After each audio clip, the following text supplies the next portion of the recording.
श्री शौनक जी ने पूछा। महाज्ञानी सूत जी, आप संपूर्ण सिद्धांतों के झाता हैं। कृपया मुझसे पुराणों के सार का वर्णन करें। ज्ञान और वैराग्य सहित भक्ति से प्राप्त विवेक की वृद्धि कैसे होती है तथा साधु पुरुष कैसे अपने काम, क्रोध आदि विकारों का निवारण करते हैं। इस कलयुग में सभी जीव आसुरी स्वभाव के हो गए हैं, अतः कृपा करके मुझे ऐसा साधन बताइए जो कल्याणकारी एवं मंगलकारी हो तथा पवित्रता लिए हो। प्रभु, वह ऐसा साधन हो जिससे मनुष्य की शुद्धि हो जाए और उस निर्मल हृदय वाले पुरुष को सदैव के लिए शिव की प्राप्ति हो जाए। श्री सूत जी ने उत्तर दिया, शौनक जी, आप धन्य हैं, क्योंकि आपके मन में पुराण कथा को सुनने के लिए अपार प्रेम व लालसा है। इसलिए मैं तुम्हें परम उत्तम शास्त्र की कथा सुनाता हूं। वत्स, संपूर्ण सिद्धांत से संपन्न भक्ति को बढ़ाने वाला तथा शिवजी को संतुष्ट करने वाला अमृत के समान दिव्य शास्त्र है शिव पुराण। इसका पूर्व काल में शिवजी ने ही प्रवचन किया था। गुरुदेव व्यास ने सनत कुमार मुनि का उपदेश पाकर आदर पूर्वक इस पुराण की रचना की है। यह पुराण कलयुग में मनुष्यों के हित का परम साधन है। शिव पुराण परम उत्तम शास्त्र है। इस पृथ्वीलोक में सभी मनुष्यों को भगवान शिव के विशाल स्वरूप को समझना चाहिए। इसे पढ़ना एवं सुनना सर्व साधन है। यह मनोवांछित फलों को देने वाला है। इससे मनुष्य निष्पाप हो जाता है तथा इस लोक में सभी सुखों का उपभोग करके अंत में शिवलोक को प्राप्त करता है। शिव पुराण में 24,000 श्लोक हैं, जिसमें 7 संहिताएं हैं। शिव पुराण परब्रह्म परमात्मा के समान गति प्रदान करने वाला है। मनुष्य को पूरी भक्ति एवं संयम पूर्वक इसे सुनना चाहिए। जो मनुष्य प्रेम पूर्वक नित्य इसको बांचता है या इसका पाठ करता है, वह निःसंदेह पुण्यात्मा है। भगवान शिव उस विद्वान पुरुष पर प्रसन्न होकर उसे अपना धाम प्रदान करते हैं। प्रतिदिन आदर पूर्वक शिव पुराण का पूजन करने वाले मनुष्य संसार में संपूर्ण भोगों को भोगकर भगवान शिव के पद को प्राप्त करते हैं। वे सदा सुखी रहते हैं। शिव पुराण में भगवान शिव का सर्वस्व है। इस लोक और परलोक में सुख की प्राप्ति के लिए आदर पूर्वक इसका सेवन करना चाहिए। यह निर्मल शिव पुराण धर्म, अर्थ, काम और मोक्ष रूप चारों पुरुषार्थों को देने वाला है। अतः सदा प्रेम पूर्वक इसे सुनना एवं पढ़ना चाहिए। श्री शौनक जी ने कहा, आप धन्य हैं सूत जी, आप परमार्थ तत्व के झांता हैं। आपने हम पर कृपा करके हमें यह अद्भुत और दिव्य कथा सुनाई है। भूतल पर इस कथा के समान कल्याण का और कोई साधन नहीं है। आपकी कृपा से यह बात हमने समझ ली है। सूत जी, इस कथा के द्वारा कौन से पापी शुद्ध होते हैं, उन्हें कृपा पूर्वक बताकर इस जगत को कृतार्थ कीजिए। सूत जी बोले, मुने, जो मनुष्य पाप, दुराचार तथा काम, क्रोध, मद, लोभ में निरंतर डूबे रहते हैं, वे भी शिव पुराण पढ़ने अथवा सुनने से शुद्ध हो जाते हैं तथा उनके पापों का पूर्णतया नाश हो जाता है। इस विषय में मैं तुम्हें एक कथा सुनाता हूं। बहुत पहले की बात है। किरातों के नगर में देवराज नाम का एक ब्राह्मण रहता था। वह ज्ञान में दुर्बल, गरीब, रस बेचने वाला तथा वैदिक धर्म से विमुख था। वह स्नान संध्या नहीं करता था तथा उसमें वैश्यवृत्ति बढ़ती ही जा रही थी। वह भक्तों को ठगता था। उसने अनेक मनुष्यों को मारकर उन सबका धन हड़प लिया था। उस पापी ने थोड़ा सा भी धन धर्म के काम में नहीं लगाया था। वह वेश्यागामी तथा आचार भ्रष्ट था। एक दिन वह घूमता हुआ दैव योग से प्रतिष्ठानपुर जा पहुंचा। वहां उसने एक शिवालय देखा जहां बहुत से साधु महात्मा एकत्र हुए थे। देवराज वहीं ठहर गया। वहां रात में उसे ज्वर आ गया और उसे बड़ी पीड़ा होने लगी। वहीं पर एक ब्राह्मण देवता शिव पुराण की कथा सुना रहे थे। ज्वर में पड़ा देवराज भी ब्राह्मण के मुख से शिव कथा को निरंतर सुनता रहता था। 1 मास बाद देवराज ज्वर से पीड़ित अवस्था में चल बसा। यमराज के दूत उसे बांधकर यमपुरी ले गए। तभी वहां शिवलोक से भगवान शिव के पार्षद गण आ गए। वे कर्पूर के समान उज्ज्वल थे। उनके हाथ में त्रिशूल, संपूर्ण शरीर पर भस्म और गले में रुद्राक्ष की माला उनके शरीर की शोभा बढ़ा रही थी। उन्होंने यमराज के दूतों को मार पीट कर देवराज को यमदूतों के चंगुल से छुड़ा लिया और उसे अपने अद्भुत विमान में बिठाकर जब कैलाश पर्वत पर ले जाने लगे तो यमपुरी में कोलाहल मच गया। यह सुनकर यमराज अपने भवन से बाहर आए। साक्षात रुद्रों के समान प्रतीत होने वाले इन दूतों का धर्मराज ने विधिपूर्वक पूजन कर ज्ञान दृष्टि से सारा मामला जान लिया। उन्होंने भय के कारण भगवान शिव के दूतों से कोई बात नहीं पूछी। तत्पश्चात शिवदूत देवराज को लेकर कैलाश चले गए और वहां पहुंचकर उन्होंने ब्राह्मण को करुणावतार भगवान शिव के हाथों में सौंप दिया। शौनक जी ने कहा, महाभाग सूत जी, आप सर्वज्ञ हैं। आपके कृपा प्रसाद से मैं कृतार्थ हुआ। इस इतिहास को सुनकर मेरा मन आनंदित हो गया है। अतः भगवान शिव में प्रेम बढ़ाने वाली दूसरी कथा भी कहिए। श्री सूत जी बोले, शौनक सुनो, मैं तुम्हारे सामने एक अन्य गोपनीय कथा का वर्णन करूंगा, क्योंकि तुम शिव भक्तों में अग्रगण्य और वेदवेत्ताओं में श्रेष्ठ हो। समुद्र के निकटवर्ती प्रदेश में वाशकल नामक गांव है, जहां वैदिक धर्म से विमुख महापापी मनुष्य रहते हैं। वे सभी दुष्ट हैं और उनका मन दूषित विषय भोगों में ही लगा रहता है। वे देवताओं एवं भाग्य पर विश्वास नहीं करते। वे सभी कुटिल वृत्ति वाले हैं, किसानी करते हैं और विभिन्न प्रकार के अस्त्र शस्त्र रखते हैं। वे व्यभिचारी हैं। वे इस बात से अनजान हैं कि ज्ञान, वैराग्य और सद्धर्म ही मनुष्य के लिए परम पुरुषार्थ हैं। उनके जैसे अन्य लोग भी उन्हीं की तरह बुरे विचार रखने वाले और धर्म से विमुख हैं। वे नित्य कुकर्मों में लगे रहते हैं और सदा विषय भोगों में डूबे रहते हैं। वहां की स्त्रियां भी बुरे स्वभाव की, स्वेच्छाचारिणी, पाप में डूबी, कुटिल सोच वाली और व्यभिचारिणी हैं। वे सभी सद्व्यवहार और सदाचार से सर्वथा शून्य हैं। वहां सिर्फ दुष्टों का निवास है। वाशकल नामक गांव में बिंदुक नाम का एक ब्राह्मण रहता था। वह अधर्मी, दुरात्मा और महापापी था। उसकी पत्नी बहुत सुंदर थी। उसका नाम चंचुला था। वह सदा उत्तम धर्म का पालन करती थी, परंतु बिंदुक वेश्यागामी था। इस तरह कुकर्म करते हुए बहुत समय बीत गया। उसकी पत्नी काम से पीड़ित होने पर भी स्वधर्म नाश के भय से क्लेश सहकर काफी समय तक धर्म भ्रष्ट नहीं हुई, परंतु आगे चलकर वह भी अपने दुराचारी पति के आचरण से प्रभावित होकर दुराचारिणी और अपने धर्म से विमुख हो गई। इस तरह दुराचार में डूबे हुए उन पति पत्नी का बहुत सा समय व्यर्थ बीत गया। वेश्यागामी, दूषित बुद्धि वाला वह दुष्ट ब्राह्मण बिंदुक समयानुसार मृत्यु को प्राप्त हुआ और नरक में चला गया। बहुत दिनों तक नरक के दुखों को भोगने के बाद वह मूढ़ बुद्धि पापी विंध्य पर्वत पर एक भयंकर पिशाच हुआ। इधर उस दुराचारी बिंदुक के मर जाने पर चंचुला नामक स्त्री बहुत समय तक अपने पुत्रों के साथ अपने घर में रहती रही। पति की मृत्यु के बाद वह भी अपने धर्म से गिरकर परपुरुषों का संग करने लगी थी। सतियां विपत्ति में भी अपने धर्म का पालन नहीं छोड़ती। यही तो तप है। तप कठिन होता है, लेकिन इसका फल मीठा होता है। विषयी इस सत्य को नहीं जानता, इसलिए वह विषयों के विषफल का स्वाद लेते हुए भोग करता है। एक दिन दैवयोग से किसी पुण्य पर्व के अवसर पर वह अपने भाई बंधुओं के साथ गोकर्ण क्षेत्र में गई। उसने तीर्थ के जल में स्नान किया और बंधुजनों के साथ यत्र तत्र घूमने लगी। घूमते घूमते वह एक देव मंदिर में पहुंची। वहां उसने एक ब्राह्मण के मुख से भगवान शिव की परम पवित्र एवं मंगलकारी कथा सुनी। कथावाचक ब्राह्मण कह रहे थे, जो स्त्रियां व्यभिचार करती हैं, वे मरने के बाद जब यमलोक जाती हैं, तब यमराज के दूत उन्हें तरह तरह से यंत्रणा देते हैं। वे उनके कामांगों को तप्त लौह दंडों से दागते हैं। तप्त लौह के पुरुष से उनका संसर्ग कराते हैं। ये सारे दंड इतनी वेदना देने वाले होते हैं कि जीव पुकार पुकार कर कहता है कि अब वह ऐसा नहीं करेगा, लेकिन यमदूत उसे छोड़ते नहीं। कर्मों का फल तो सभी को भोगना पड़ता है। देव, ऋषि, मनुष्य सभी इससे बंधे हुए हैं।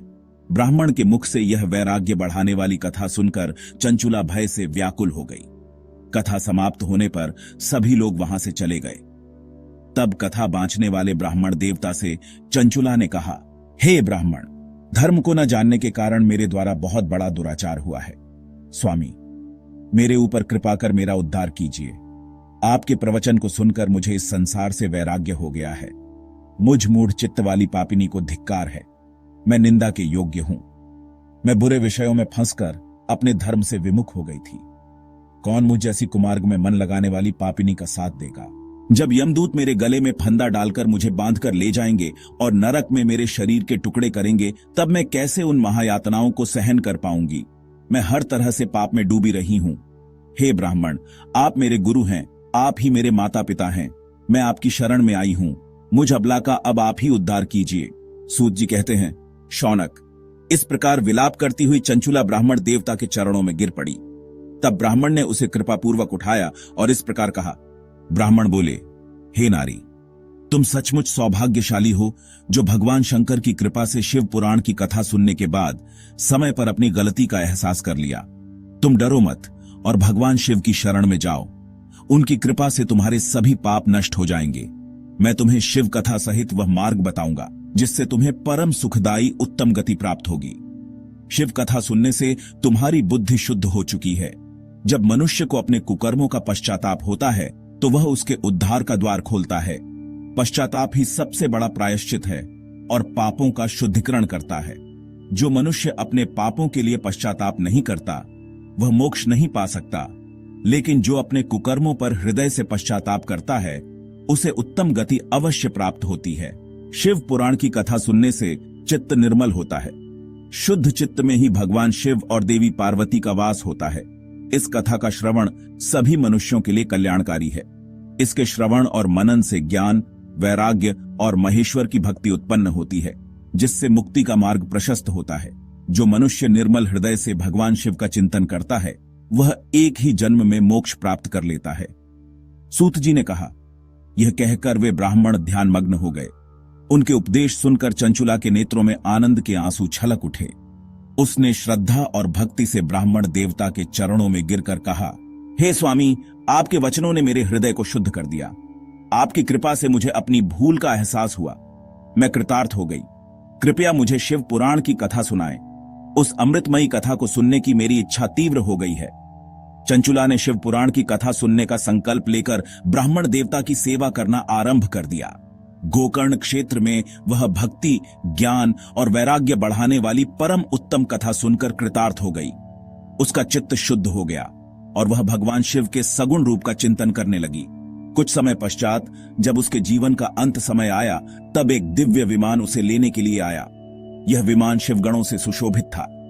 चंचुला उस विमान से शिवलोक पहुंची। उसके सारे पाप धुल गए और वह दिव्य रूप में प्रकट हुई। वह गौरांगना रूप में मस्तक पर अर्धचंद्र के मुकुट और दिव्य आभूषणों से सुसज्जित होकर शिवलोक में पहुंची। वहां उसने भगवान शिव को देखा, जिनका रूप अद्भुत था। उनके 5 मुख, प्रत्येक मुख में 3 नेत्र और शरीर भस्म से अलंकृत था। उनके साथ देवी गौरी विराजमान थीं, जिनकी कांति विद्युत प्रभा जैसी थी। भगवान शिव और देवी गौरी ने करुणा से उसे देखा। देवी उमा ने प्रेम पूर्वक उसे अपनी सखी बना लिया। इस प्रकार चंचुला भगवान शिव के धाम में आनंद पूर्वक रहने लगी। सूत जी बोले, शौनक, एक दिन चंचुला आनंद में मग्न होकर उमा देवी के पास गई और हाथ जोड़कर उनकी स्तुति करने लगी। चंचुला बोली, हे गिरिराज नंदिनी, हे स्कंद माता, आप सच्चिदानंद स्वरूपिणी, सगुणा और निर्गुणा हैं। आप सभी देवताओं और मनुष्यों द्वारा पूजनीय हैं। हे शंभु प्रिया, आप समस्त सुखों को देने वाली हैं। आप ही संसार की सृष्टि, पालन और संहार करने वाली शक्ति हैं। ब्रह्मा, विष्णु, महेश को प्रतिष्ठा देने वाली परम शक्ति भी आप ही हैं। हे माता, कृपा करके मेरी प्रार्थना सुने। सूत जी कहते हैं, शौनक, चंचुला ने इस प्रकार देवी उमा की स्तुति की ओर शांत हो गई। उसके नेत्रों से प्रेम के आंसू बहने लगे। यह देखकर भक्त वत्सला उमा देवी ने उसे प्रेम पूर्वक चुप कराते हुए कहा, सखी चंचुला, मैं तुम्हारी स्तुति से प्रसन्न हूं। मांगो, क्या वरदान चाहती हो? चंचुला ने कहा, हे गिरिराज कुमारी, मेरे पति बिंदुक इस समय कहां हैं? उनका क्या हुआ? कृपा करके मुझे बताएं और ऐसा उपाय बताइए जिससे मैं अपने पति से पुनः मिल सकूं। मेरे पति एक शूद्र जाति की वेश्या के प्रति आसक्त थे और पाप में डूबे रहते थे। गौरी देवी बोली, बेटी, तुम्हारा पति बिंदुक बड़ा पापी था। वेश्या का उपभोग करने और पाप कर्मों में लिप्त रहने के कारण उसका अंत बड़ा भयानक हुआ। वह मूर्ख अब विंध्य पर्वत पर पिशाच की योनि में रह रहा है। वहां वह वायु पीकर जीवन यापन करता है और अनेक प्रकार के कष्ट सहता है। सूत जी कहते हैं, गौरी देवी की यह बात सुनकर चंचुला अत्यंत दुखी हो गई। वह किसी तरह अपने मन को स्थिर करके पुनः देवी गौरी से बोली, हे महादेवी, मुझ पर कृपा करें और मेरे पापी पति का उद्धार करें। मुझे ऐसा उपाय बताइए जिससे मेरे पति को उत्तम गति प्राप्त हो सके। गौरी देवी ने कहा, यदि तुम्हारा पति बिंदुक पुण्यमयी शिव पुराण की कथा सुने तो वह अपनी दुर्गति से मुक्त होकर उत्तम गति को प्राप्त कर सकता है। सूत जी कहते हैं, गौरी देवी के इस अमृतमयी वचन को सुनकर चंचुला ने हाथ जोड़कर उन्हें बार बार प्रणाम किया और प्रार्थना की, हे देवी, कृपा करके मेरे पति को शिव पुराण सुनाने की व्यवस्था करें। गौरी देवी ने कहा, चंचुला, तुम्हारी प्रार्थना को स्वीकार करते हुए मैं गंधर्वराज तुम्बुरु को यह कार्य सौंपती हूं। तब देवी गौरी ने गंधर्वराज तुम्बुरु को बुलाकर कहा, हे तुम्बुरु, तुम भगवान शिव के परम भक्त हो और मेरे मन की बातों को जानते हो। मेरी इस सखी के साथ विंध्य पर्वत जाओ, जहां एक महाघोर पिशाच रहता है।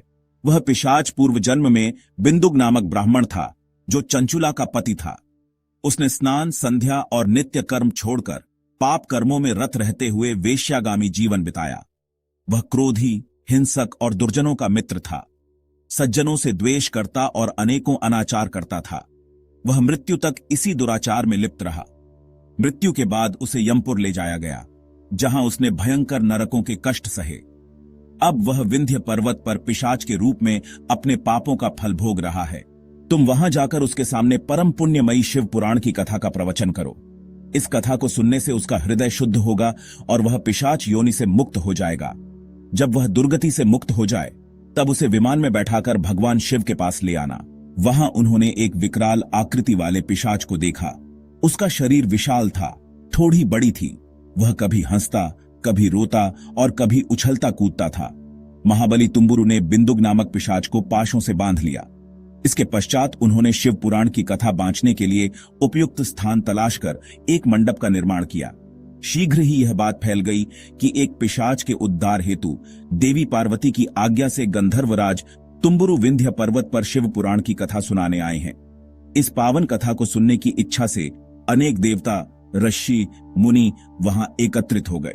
सभी को आदरपूर्वक स्थान दिया गया। पिशाच बिंदुक को पाशों में बांधकर आसन पर बिठाया गया और तब तुम्बुरु ने परम पुण्यमय शिव पुराण की कथा का गान प्रारंभ किया। उन्होंने पहली विद्येश्वर संहिता से लेकर 7वीं वायु संहिता तक शिव पुराण की कथा का सजीव वर्णन किया। 7 संहिताओं सहित इस परम उत्तम कथा को सुनकर वहां उपस्थित सभी श्रोता कृतार्थ हो गए।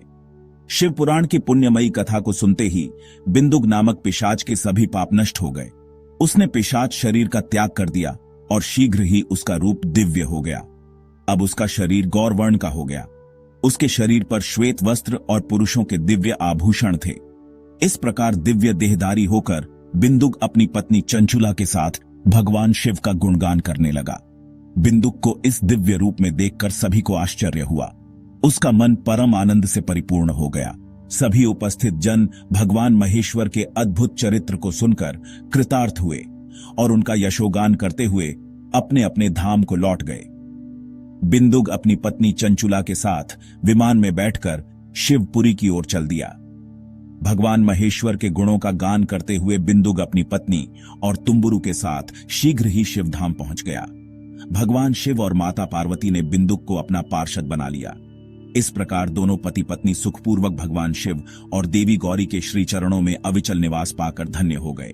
शौनक जी बोले, महाप्राज्ञ सूत जी, आप धन्य हैं। आप शिव भक्तों में श्रेष्ठ हैं। कृपा करके हमें कल्याणकारी शिव पुराण के श्रवण की विधि बताइए, जिससे सभी श्रोताओं को उत्तम फल की प्राप्ति हो। सूत जी बोले, मुने शौनक, मैं तुम्हें संपूर्ण फल की प्राप्ति के लिए शिव पुराण की विधि सविस्तार बताता हूं।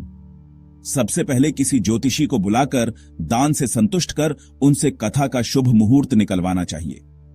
फिर इस शुभ सूचना को सभी तक पहुंचाना चाहिए कि हमारे यहां शिव पुराण की कथा होने वाली है। जो व्यक्ति अपने कल्याण की इच्छा रखते हैं, उन्हें इसे सुनने अवश्य आना चाहिए।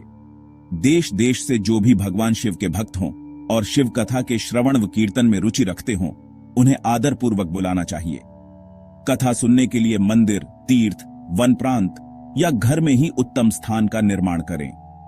केले के खंभों से मंडप को सुशोभित करें और फल फूल सुंदर चंदोवे से उसे अलंकृत करें। चारों कोनों पर ध्वज लगाकर कथा मंडप को विभिन्न सामग्रियों से सजाएं। भगवान शंकर के लिए भक्तिपूर्वक दिव्य आसन और कथावाचक के लिए भी सुयोग्य आसन का निर्माण करें। श्रोताओं और अन्य लोगों के बैठने की उचित व्यवस्था करें। कथा बांचने वाले विद्वान के प्रति सदा आदर भाव रखें। संसार में अनेक गुरु हो सकते हैं, परंतु पुराणों का झाता ही परम गुरु माना जाता है। पुराण वक्ता पवित्र, शांत, साधु, ईर्ष्या पर विजय प्राप्त करने वाला और दयालु होना चाहिए। ऐसा विद्वान ही शिव पुराण की पुण्यमयी कथा का वाचन करे। कथा वाचन का उपयुक्त समय सूर्योदय से 3:30 पहर तक है। मध्याह्न काल में 2 घड़ी तक कथा रोककर श्रोताओं को नित्य कर्म व विश्राम का समय देना चाहिए। कथा प्रारंभ के 1 दिन पहले व्रत का पालन करें। कथा के दौरान प्रातः नित्य कर्म संक्षेप में कर लें। वक्ता के पास एक ऐसा विद्वान सहायक हो जो संशय दूर करने और श्रोताओं को समझाने में कुशल हो। कथा में विघ्नों को दूर करने के लिए सबसे पहले भगवान गणेश की पूजा करें। इसके बाद भगवान शिव और शिव पुराण की भक्तिभाव से पूजा करें। श्रोता तन मन से शुद्ध होकर श्रद्धा और आदर के साथ कथा सुने। जो वक्ता और श्रोता काम, क्रोध आदि विकारों से युक्त हों, वे पुण्य के भागी नहीं हो सकते। जो मनुष्य अपनी चिंताओं को त्याग कर कथा में मन लगाते हैं, वे शुद्ध बुद्धि वाले होकर उत्तम फल प्राप्त करते हैं। सूत जी बोले, शौनक, शिव पुराण सुनने का व्रत लेने वाले पुरुषों के लिए जो नियम है, उन्हें ध्यानपूर्वक सुनो। शिव पुराण की पुण्यमयी कथा नियम पूर्वक सुनने से बिना किसी विघ्न बाधा के उत्तम फल की प्राप्ति होती है। दीक्षा रहित मनुष्य को कथा सुनने का अधिकार नहीं है। अतः सबसे पहले वक्ता से दीक्षा ग्रहण करनी चाहिए। कथा सुनने वाले मनुष्य को ब्रह्मचर्य का पालन करना चाहिए। उसे भूमि पर सोना चाहिए, पत्तल में भोजन करना चाहिए और कथा समाप्त होने के बाद ही अन्न ग्रहण करना चाहिए। समर्थ मनुष्य को शुद्ध भाव से कथा की समाप्ति तक उपवास रखना चाहिए और एक समय भोजन करना चाहिए। गरिष्ठ अन्न, दाल, जला हुआ भोजन, सेम, मसूर तथा बासी अन्न का त्याग करना चाहिए। जो मनुष्य शिव पुराण का व्रत ग्रहण करता है, उसे प्याज, लहसुन, हींग, गाजर, मादक पदार्थ तथा आमिष कही जाने वाली वस्तुओं का त्याग करना चाहिए। उसे सत्य, शौच, दया, मौन, सरलता, विनय और हार्दिक उदारता जैसे सद्गुणों को अपनाना चाहिए। साथ ही साधु संतों की निंदा से बचना चाहिए और पूरी श्रद्धा व भक्ति के साथ कथा सुननी चाहिए। सकाम मनुष्य इस कथा के प्रभाव से अपनी इच्छित कामनाओं को प्राप्त करता है, जबकि निष्काम व्यक्ति मोक्ष को प्राप्त करता है। स्त्री पुरुषों को विधि विधान से शिव पुराण की कथा का श्रवण करना चाहिए। कथा समाप्ति की विधि। कथा समाप्त होने पर श्रोता भक्तिपूर्वक भगवान शिव की पूजा करें और पुराण पुस्तक की पूजा भी करें। इसके पश्चात वक्ता का विधि पूर्वक पूजन करें। पुस्तक को रखने के लिए नया और सुंदर बस्ता बनवाएं। वक्ता की पूजा के उपरांत उनके सहायक पंडित का भी सत्कार करें। कथा में उपस्थित अन्य ब्राह्मणों को भी अन्न, वस्त्र और धन का दान दें। कथा उत्सव को भव्य बनाने के लिए गीत, वाद्य और नृत्य का आयोजन करें। विरक्त मनुष्य कथा समाप्ति के बाद गीता का पाठ करें, जबकि गृहस्थों को श्रवण कर्म की शांति के लिए हवन करना चाहिए। हवन रुद्र संहिता के श्लोकों अथवा गायत्री मंत्र के द्वारा करें। यदि हवन करना संभव न हो तो भक्तिपूर्वक शिव सहस्रनाम का पाठ करें। कथा श्रवण व्रत की पूर्णता के लिए शहद से बनी खीर का भोजन 11 ब्राह्मणों को कराएं और उन्हें दक्षिणा दें। समृद्ध मनुष्य 3 तोले सोने का एक सुंदर सिंहासन बनवाकर उस पर शिव पुराण की पोथी स्थापित करें। पुस्तक की पूजा कर आचार्य का वस्त्र, आभूषण और गंध से पूजन करें। इसके बाद पुस्तक को दक्षिणा सहित आचार्य को भेंट करें। शौनक, शिव पुराण का विधिपूर्वक संपन्न दान मनुष्य को भगवान शिव की कृपा दिलाता है और वह भवबंधन से मुक्त हो जाता है। शिव पुराण संपूर्ण फल प्रदान करता है और भोग तथा मोक्ष की प्राप्ति का मार्ग प्रशस्त करता है। महर्षि, शिव पुराण सभी पुराणों के माथे का तिलक है। जो मनुष्य भगवान शिव का ध्यान करते हैं, जिनकी वाणी शिव के गुणों की स्तुति करती है और जिनके कान उनकी कथा सुनते हैं, उनका जीवन सफल हो जाता है। वे संसार सागर से पार हो जाते हैं और इहलोक व परलोक में सदा सुखी रहते हैं। भगवान शिव के सच्चिदानंदमय स्वरूप का स्मरण मात्र ही समस्त प्रकार के कष्टों का निवारण कर देता है। उनकी महिमा जगत के बाहर और भीतर दोनों जगह विद्यमान है। उन अनंत आनंद रूप परम शिव की मैं शरण लेता हूं। शिवलिंग का रहस्य एवं महत्व सूत जी कहते हैं, हे शौनक जी, श्रवण, कीर्तन और मनन जैसे साधनों को करना प्रत्येक के लिए सुगम नहीं है। इसके लिए योग्य गुरु और आचार्य चाहिए। गुरुमुख से सुनी गई वाणी मन की शंकाओं को दग्ध करती है। गुरुमुख से सुने शिव तत्व द्वारा शिव के रूप स्वरूप के दर्शन और गुणानुवाद में रसानुभूति होती है। तभी भक्त कीर्तन कर पाता है। यदि ऐसा कर पाना संभव न हो तो मोक्षार्थी को चाहिए कि वह भगवान शंकर के लिंग एवं मूर्ति की स्थापना करके रोज उनकी पूजा करे। इसे अपनाकर वह इस संसार सागर से पार हो सकता है। संसार सागर से पार होने के लिए इस तरह की पूजा आसानी से भक्तिपूर्वक की जा सकती है। अपनी शक्ति एवं सामर्थ्य के अनुसार धनराशि से शिवलिंग या शिव मूर्ति की स्थापना कर भक्ति भाव से उसकी पूजा करनी चाहिए। मंडप, गोपुर, तीर्थ, मठ एवं क्षेत्र की स्थापना कर उत्सव का आयोजन करना चाहिए तथा पुष्प, धूप, वस्त्र, गंध, दीप तथा पुआ और तरह तरह के भोजन नैवेद्य के रूप में अर्पित करने चाहिए। श्री शिवजी ब्रह्मरूप और निष्कल अर्थात कला रहित भी हैं और कला सहित भी मनुष्य इन दोनों स्वरूपों की पूजा करते हैं। शंकर जी को ही ब्रह्म पदवी भी प्राप्त है।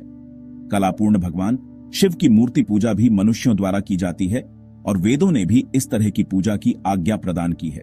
सनत कुमार जी ने पूछा, हे नंदिकेश्वर, पूर्व काल में उत्पन्न हुए लिंग बेर अर्थात मूर्ति की उत्पत्ति के संबंध में आप हमें विस्तार से बताइए। नंदिकेश्वर ने बताया, मुनीश्वर, प्राचीन काल में एक बार ब्रह्मा और विष्णु के मध्य युद्ध हुआ तो उनके बीच स्तंभ रूप में शिव जी प्रकट हो गए। इस प्रकार उन्होंने पृथ्वीलोक का संरक्षण किया। उसी दिन से महादेव जी का लिंग के साथ साथ मूर्ति पूजन भी जगत में प्रचलित हो गया। अन्य देवताओं की साकार अर्थात मूर्ति पूजा होने लगी, जो कि अभीष्ट फल प्रदान करने वाली थी, परंतु शिवजी के लिंग और मूर्ति दोनों रूप ही पूजनीय हैं।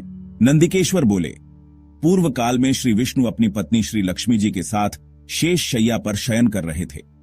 तब एक बार ब्रह्मा जी वहां पहुंचे और विष्णु जी को पुत्र कहकर पुकारने लगे, पुत्र उठो, मैं तुम्हारा ईश्वर तुम्हारे सामने खड़ा हूं। यह सुनकर विष्णु जी को क्रोध आ गया। फिर भी शांत रहते हुए वे बोले, पुत्र, तुम्हारा कल्याण हो, कहो अपने पिता के पास कैसे आना हुआ। यह सुनकर ब्रह्मा जी कहने लगे, मैं तुम्हारा रक्षक हूं, सारे जगत का पितामह हूं, सारा जगत मुझ में निवास करता है। वर्टिकल बार तू मेरी नाभि कमल से प्रकट होकर मुझसे ऐसी बातें कर रहा है। इस प्रकार दोनों में विवाद होने लगा। तब वे दोनों अपने को प्रभु कहते कहते एक दूसरे का वध करने को तैयार हो गए। हंस और गरुड़ पर बैठे दोनों परस्पर युद्ध करने लगे। ब्रह्मा जी के वक्षस्थल में विष्णु जी ने अनेकों अस्त्रों का प्रहार करके उन्हें व्याकुल कर दिया। इससे कुपित हो ब्रह्मा जी ने भी पलटकर भयानक प्रहार किए। उनके पारस्परिक आघातों से देवताओं में हलचल मच गई। वे घबराए और त्रिशूलधारी भगवान शिव के पास गए और उन्हें सारी व्यथा सुनाई। भगवान शिव अपनी सभा में उमा देवी सहित सिंहासन पर विराजमान थे और मंद मंद मुस्कुरा रहे थे। महादेव जी बोले, पुत्रो, मैं जानता हूं कि तुम ब्रह्मा और विष्णु के परस्पर युद्ध से बहुत दुखी हो। तुम डरो मत, मैं अपने गणों के साथ तुम्हारे साथ चलता हूं। तब भगवान शिव अपने नंदी पर आरूढ़ हो देवताओं सहित युद्धस्थल की ओर चल दिए। वहां छिपकर वे ब्रह्मा विष्णु के युद्ध को देखने लगे। उन्हें जब यह झांत हुआ कि वे दोनों एक दूसरे को मारने की इच्छा से माहेश्वर और पाशुपात अस्त्रों का प्रयोग करने जा रहे हैं, तो वे युद्ध को शांत करने के लिए महाअग्नि के तुल्य एक स्तंभ रूप में ब्रह्मा और विष्णु के मध्य खड़े हो गए। महाअग्नि के प्रकट होते ही दोनों के अस्त्र स्वयं ही शांत हो गए। अस्त्रों को शांत होते देखकर ब्रह्मा और विष्णु दोनों कहने लगे कि इस अग्नि स्वरूप स्तंभ के बारे में हमें जानकारी करनी चाहिए। दोनों ने उसकी परीक्षा लेने का निर्णय लिया। भगवान विष्णु ने शूकर रूप धारण किया और उसको देखने के लिए नीचे धरती में चल दिए। ब्रह्मा जी हंस का रूप धारण करके ऊपर की ओर चल दिए। पाताल में बहुत नीचे जाने पर भी विष्णु जी को स्तंभ का अंत नहीं मिला, अतः वे वापस चले आए। ब्रह्मा जी ने आकाश में जाकर केतकी का फूल देखा। वे उस फूल को लेकर विष्णु जी के पास गए। विष्णु ने उनके चरण पकड़ लिए। ब्रह्मा जी के छल को देखकर भगवान शिव प्रकट हुए। विष्णु जी की महानता से शिव प्रसन्न होकर बोले, हे विष्णु जी, आप सत्य बोलते हैं, अतः मैं आपको अपनी समानता का अधिकार देता हूं। नंदिकेश्वर बोले, महादेव जी ब्रह्मा जी के छल पर अत्यंत क्रोधित हुए। उन्होंने अपने त्रिनेत्र तीसरी आंख से भैरव को प्रकट किया और उन्हें आज्ञा दी कि वह तलवार से ब्रह्मा जी को दंड दें। आज्ञा पाते ही भैरव ने ब्रह्मा जी के बाल पकड़ लिए और उनका 5वां सिर काट दिया। ब्रह्मा जी डर के मारे कांपने लगे। उन्होंने भैरव के चरण पकड़ लिए तथा क्षमा मांगने लगे। इसे देखकर श्री विष्णु ने भगवान शिव से प्रार्थना की कि आपकी कृपा से ही ब्रह्मा जी को 5वां सिर मिला था, अतः आप इन्हें क्षमा कर दें। तब शिव जी की आज्ञा पाकर ब्रह्मा को भैरव ने छोड़ दिया। शिव जी ने कहा, तुमने प्रतिष्ठा और ईश्वरत्व को दिखाने के लिए छल किया है, इसलिए मैं तुम्हें शाप देता हूं कि तुम सत्कार, स्थान व उत्सव से विहीन रहोगे। ब्रह्मा जी को अपनी गलती का पछतावा हो चुका था। उन्होंने भगवान शिव के चरण पकड़कर क्षमा मांगी और निवेदन किया कि वे उनका 5वां सिर पुनः प्रदान करें। महादेव जी ने कहा, जगत की स्थिति को बिगड़ने से बचाने के लिए पापी को दंड अवश्य देना चाहिए ताकि लोक मर्यादा बनी रहे। मैं तुम्हें वरदान देता हूं कि तुम गणों के आचार्य कहलाओगे और तुम्हारे बिना यज्ञ पूर्ण न होंगे। फिर उन्होंने केतकी के पुष्प से कहा, अरे दुष्ट केतकी पुष्प, अब मेरी पूजा के अयोग्य रहोगे। तब केतकी पुष्प बहुत दुखी हुआ और उनके चरणों में गिरकर माफी मांगने लगा। तब महादेव जी ने कहा, मेरा वचन तो झूठा नहीं हो सकता, इसलिए तू मेरे भक्तों के योग्य होगा। इस प्रकार तेरा जन्म सफल हो जाएगा। नंदिकेश्वर कहते हैं, ब्रह्मा और विष्णु भगवान शिव को प्रणाम कर चुपचाप उनके दाएं बाएं भाग में खड़े हो गए।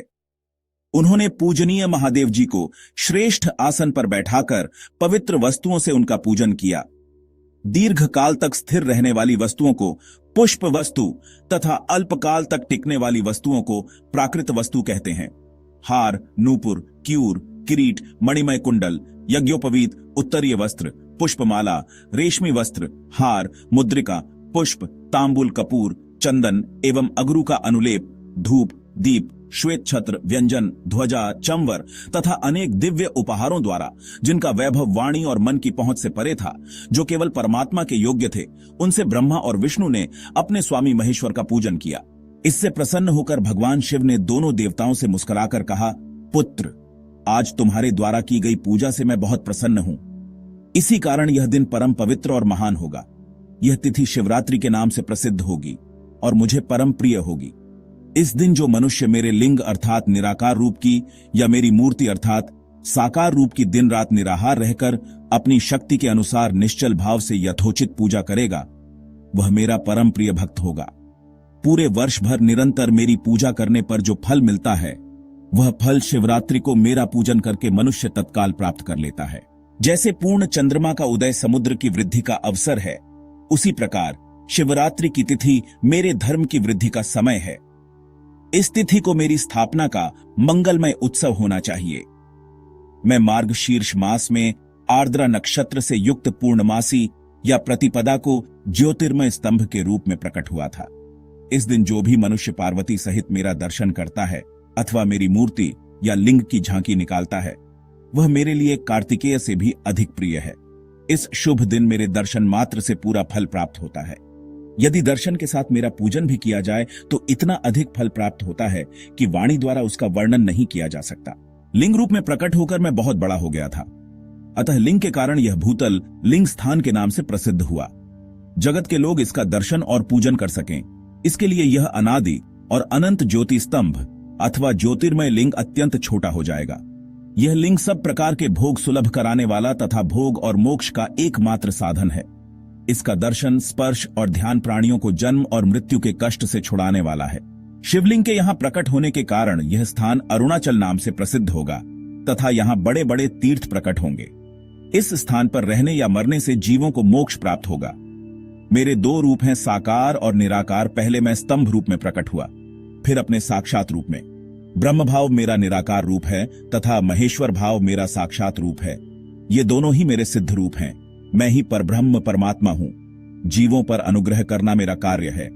मैं जगत की वृद्धि करने वाला होने के कारण ब्रह्म कहलाता हूं। सर्वत्र स्थित होने के कारण मैं ही सबकी आत्मा हूं। सर्ग से लेकर अनुग्रह तक जो जगत संबंधी 5 कृत्य हैं, वे सदा ही मेरे हैं। मेरी ब्रह्म रूपता का बोध कराने के लिए पहले लिंग प्रकट हुआ, फिर अज्ञात ईश्वरत्व का साक्षात्कार कराने के लिए मैं जगदीश्वर रूप में प्रकट हो गया। मेरा सकल रूप मेरे ईशत्व का और निष्कल रूप मेरे ब्रह्म स्वरूप का बोध कराता है। मेरा लिंग मेरा स्वरूप है और मेरे सामीप्य की प्राप्ति कराने वाला है। मेरे लिंग की स्थापना करने वाले मेरे उपासक को मेरी समानता की प्राप्ति हो जाती है तथा मेरे साथ एकत्व का अनुभव करता हुआ संसार सागर से मुक्त हो जाता है। वह जीते जी परमानंद की अनुभूति करता हुआ शरीर का त्याग कर शिवलोक को प्राप्त होता है, अर्थात मेरा ही स्वरूप हो जाता है। ब्रह्मा और विष्णु ने पूछा, प्रभो, सृष्टि आदि 5 कृत्यों के लक्षण क्या हैं? यह हम दोनों को बताइए। भगवान शिव बोले, मेरे कर्तव्यों को समझना अत्यंत गहन है, तथापि मैं कृपा पूर्वक तुम्हें बता रहा हूं। सृष्टि, पालन, संहार, तिरोभाव और अनुग्रह मेरे जगत संबंधी 5 कार्य हैं जो नित्य सिद्ध हैं। संसार की रचना का आरंभ सृष्टि कहलाता है। मुझसे पालित होकर सृष्टि का सुस्थिर रहना उसका पालन है। उसका विनाश ही संहार है। प्राणों के उत्क्रमण को तिरोभाव कहते हैं। इन सब से छुटकारा मिल जाना ही मेरा अनुग्रह अर्थात मोक्ष है। ये मेरे 5 कृत्य हैं। सृष्टि आदि 4 कृत्य संसार का विस्तार करने वाले हैं। 5वां कृत्य मोक्ष का है। मेरे भक्तजन इन 5 कार्यों को 5 भूतों में देखते हैं। सृष्टि धरती पर, स्थिति जल में, संहार अग्नि में, तिरोभाव वायु में और अनुग्रह आकाश में स्थित है। पृथ्वी से सबकी सृष्टि होती है। जल से वृद्धि होती है, आग सबको जला देती है, वायु एक स्थान से दूसरे स्थान पर ले जाती है और आकाश सबको अनुग्रहित करता है। इन पांचों कृत्यों का भार वहन करने के लिए ही मेरे 5 मुख हैं। 4 दिशाओं में 4 मुख और इनके बीच में 5वां मुख है। पुत्रों, तुम दोनों ने मुझे तपस्या से प्रसन्न कर सृष्टि और पालन 2 कार्य प्राप्त किए हैं।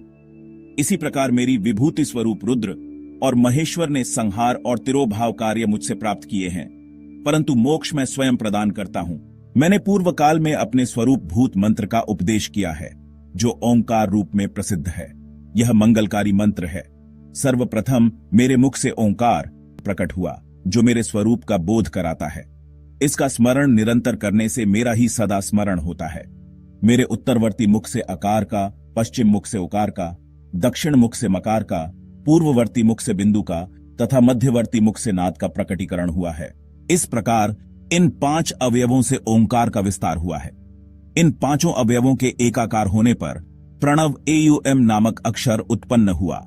जगत में उत्पन्न सभी स्त्री पुरुष इस प्रणव मंत्र में व्याप्त हैं। यह मंत्र शिव शक्ति दोनों का बोधक है।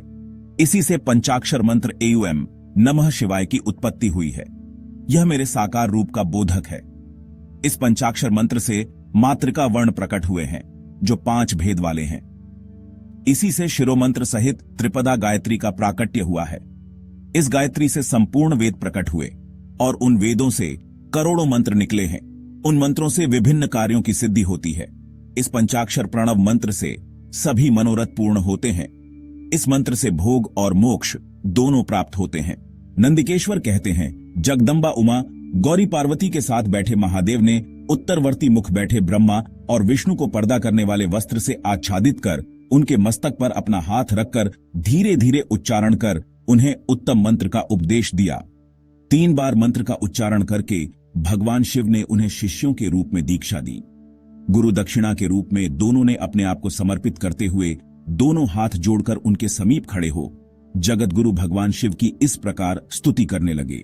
ब्रह्मा विष्णु बोले, प्रभो, आपके साकार और निराकार 2 रूप हैं। आप तेज से प्रकाशित हैं, आप सबके स्वामी हैं, आप सर्वात्मा को नमस्कार है।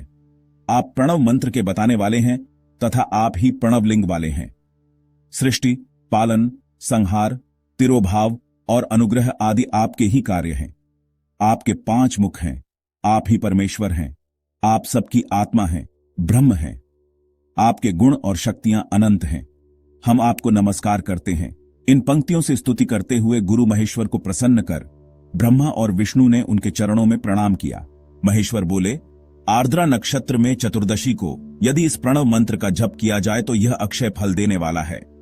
सूर्य की संक्रांति में महा आर्द्रा नक्षत्र में 1 बार किया प्रणव जप करोड़ों गुना जप का फल देता है। मृगशिरा नक्षत्र का अंतिम भाग तथा पुनर्वसु का शुरू का भाग पूजा, होम और तर्पण के लिए सदा आर्द्रा के समान ही है। मेरे लिंग का दर्शन प्रातः काल अर्थात मध्याह्न से पूर्व काल में करना चाहिए। मेरे दर्शन पूजन के लिए चतुर्दशी तिथि उत्तम है।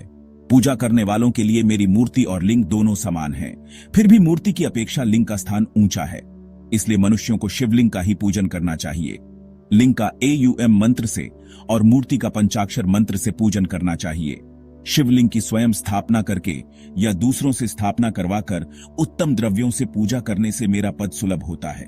इस प्रकार दोनों शिष्यों को उपदेश देकर भगवान शिव अंतर्धान हो गए।